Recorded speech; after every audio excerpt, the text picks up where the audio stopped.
Vamos lá? Figuras agora, na página 31, figuras da palavra. Olha aí, as figuras da palavra quais são? Metáfora, metonímia, antonomásia, sinestesia. São 4. Vamos ver do que se trata as figuras de palavras? Figuras de palavras, ele está dizendo aqui que é o uso criativo e expressivo de determinadas palavras ou contextos ou expressões que inicialmente não seriam comuns, de modo que ganhem valores conotativos. É a famosa florida que eu falei para vocês.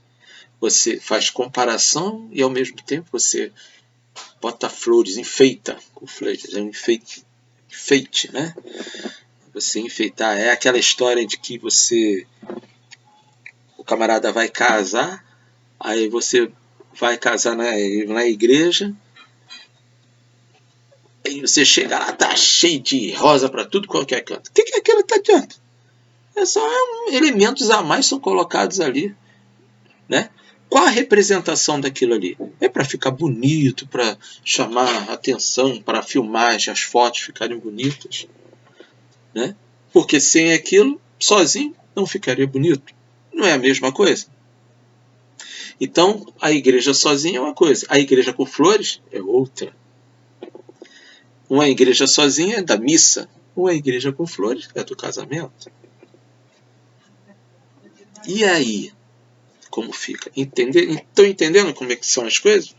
Né? Quando você aflora, enfeita muito a coisa, você passa a ter a ideia das figuras das palavras. Então vamos ver. Metáfora. Olha, metáfora é a comparação. Não vamos aqui somente estabelecer isso. Comparação.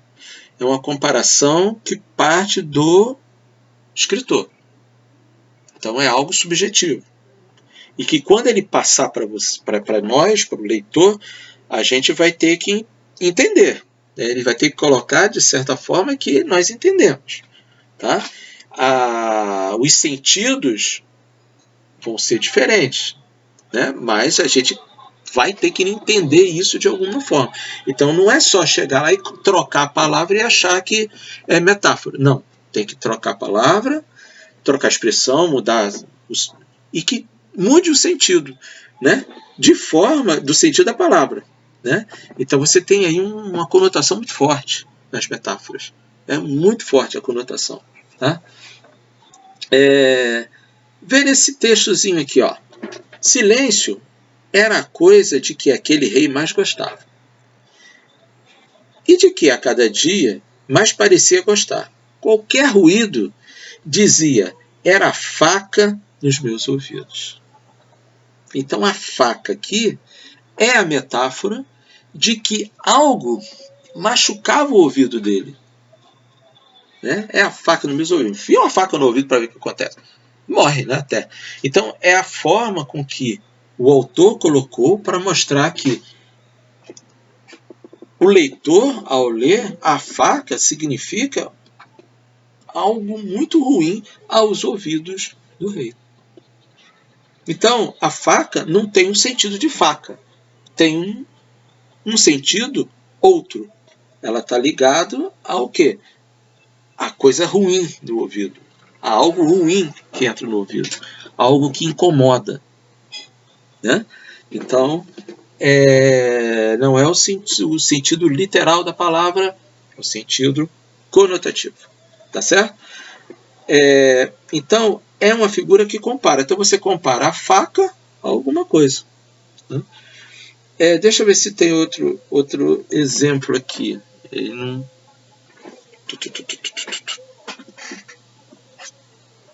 por outro lado... eu gostaria de ler isso aqui para vocês. Olha só. Por outro lado, quando a metáfora acaba ficando muito desgastada, porque entra para a língua como uma forma, por uma expressão fixa, independente de marcas autorais, do estilo, né? Marcas autorais são os marcos que você lê do autor, é o estilo do autor. Ela passa a receber o nome de catacrese, era onde eu queria chegar. Então, por exemplo, asa da xícara. Se nunca tivesse mencionado que xícara tinha uma asinha, que é aquele ornamento que você pega na xícara para beber, aquilo dali chama-se asa, né? Se nunca tivesse falado, alguém colocado, olha, a asa da xícara quebrou, você estaria diante de uma metáfora. Mas isso tornou-se o quê? Popular. Então, no momento que se tornou popular, a asa da xícara, ela já não é mais asa, aquele suporte não é mais asa. Deixa de ser uma comparação, passa a ser um elemento que faz parte da xícara. Não é mais comparação. No entanto, xícara, só quem tem asa é pássaro, não é? Xícara não pode ter asa. Então, quando você humaniza elementos, você está diante de catacrese. Humaniza no sentido de que você tem uma coisa que não faz parte de um ser vivo. Né? Então vamos lá. Bico do bule. O bico do bule. Inclusive tem uns bules que tem são até assim, né? Para dentro assim, né? Parece um bico mesmo, né? Então, bico do bule, na verdade, aquilo dali é uma haste onde sai. É um cano onde sai do bule. Mas chama-se bico do bule. Se nunca tivesse feito uma comparação antes, seria metáfora, mas popularizou-se. Daí passou a ser catacrese. Cauda do piano. Outra catacrese, sabe o que é? Dente de alho. Alho tem dente? Não, alho tem um gominho. Aquele gominho lá é igual a laranja. Se você, tangerina, por exemplo. O alho é igual a tangerina. Tangerina você não tira o gominho? Alho é a mesma coisa. Então seria o gomo. Mas, popularmente, já ficou, inclusive já está em dicionário, dentro do sentido geral, que dente de alho é o gominho do alho. O dente do alho deixa de ser metáfora e passa a ser catacrese. Guardem isso que eu estou falando para vocês, tá? Isso é algo importantíssimo, porque é uma comparação que parece ser metáfora, mas não é. Ela adquire sentido, contexto popular e que passa a fazer parte já, né, do todo, né? Muito bem. E metonímia? Agora outra, metonímia. A metonímia é uma comparação também. Mas a metonímia, a gente coloca o seguinte, ela caracteriza a substituição de um termo por outro, mas ela apresenta uma relação de sentido lógica. A metáfora não tem lógica, a faca não tem lógica com ruído ruim, mas a metonímia ela estabelece uma relação próxima, né, dali. Então vamos ver aqui, ó.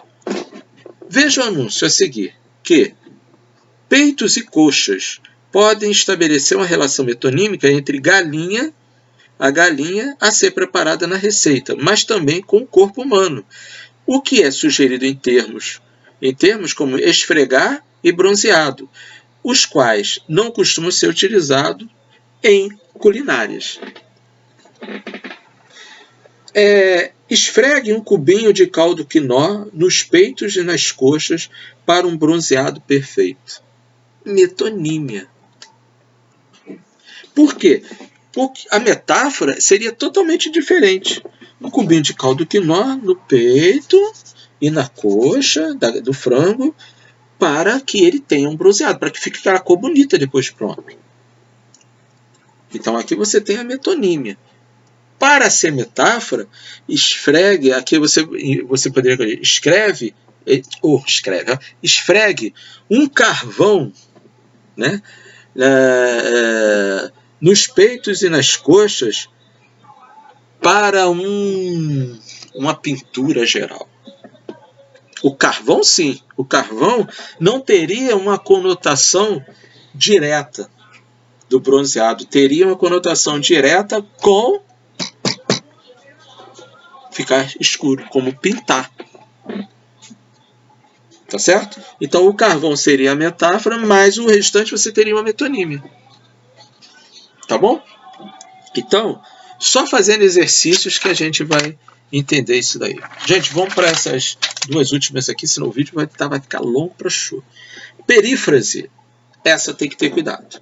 Consiste na substituição de um substantivo por uma expressão que enfatize uma de suas características.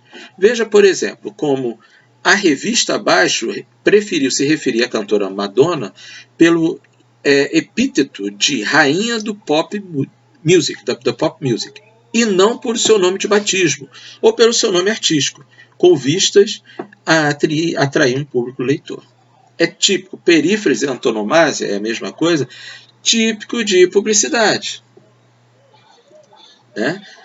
É você tratar o texto através de um apelido. Né? Você substitui por uma expressão que caracterize mesmo. Agora, você vai saber que aquela expressão é a pessoa. Né?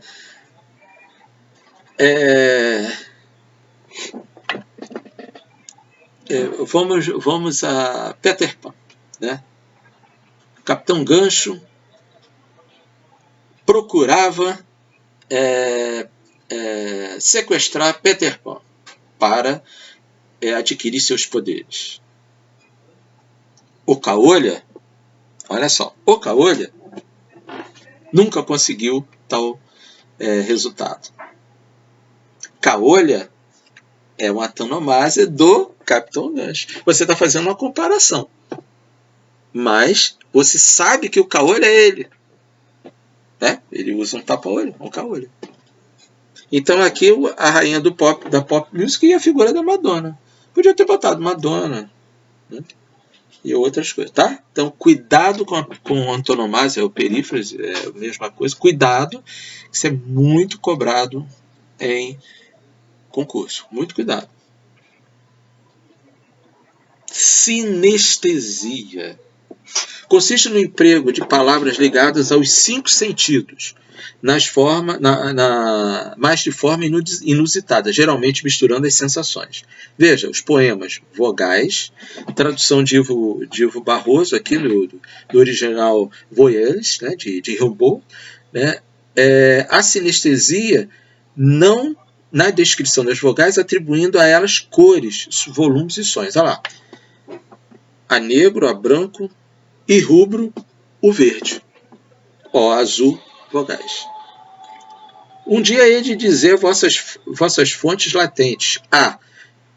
Negro e veludoso enxame de esplendentes moscas a varejar em torno aos chavascais, golfos de sombra. Alvor de tendas temuscentes, lanças de gelo altivo, alfar de umbelas reais.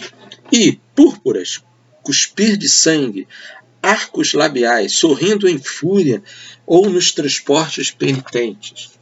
Por ciclos, vibrações de mares verdes, montes, semeados de animais pastando, paz das frontes, rugosas de buscar alquímios refolhos. Supremo clarim de estridores profundos, silêncios a esperar pelos anjos e os mundos. O ômega, clarão violáceo de seus olhos. Qual é o nome do poema? Vogais. Ele começou com A, E, I, U e terminou com O. Por quê ele terminou com O? Qual foi o objetivo aqui do autor em terminar com O e não terminar com U? Porque são vogais você as enxerga. E você enxerga com os olhos.